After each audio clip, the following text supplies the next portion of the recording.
Vote গণনার আগেই মহারাষ্ট্রে বিরোধী জোট ইন্ডিয়ার অন্তরে কি ফের একবার ভাঙন?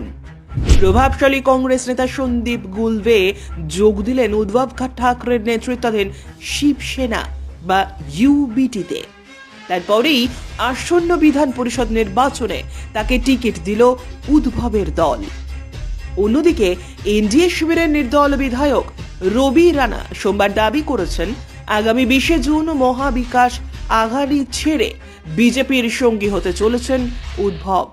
রবির স্ত্রী অভিনেত্রী নবনীত অমরাবতী কেন্দ্রের বিদায়ী সাংসদ।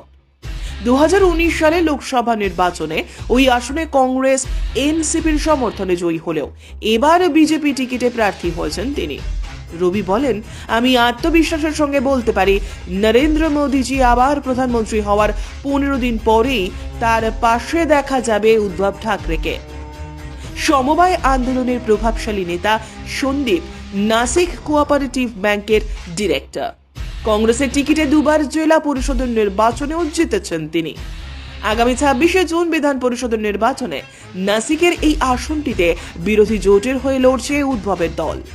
সেখানে প্রার্থী মনোনীত করতে গিয়ে কংগ্রেসকে ভাঙলেন প্রয়াত বালা সাহেব ঠাকরের পুত্র। বিষয়টি নিয়ে উদ্ধবের দলকে দুষেছেন মহারাষ্ট্র প্রদেশ কংগ্রেস মুখপাত্র অতুল লোন্ধে। ব্যুরো রিপোর্ট, উত্তরের প্রহরী।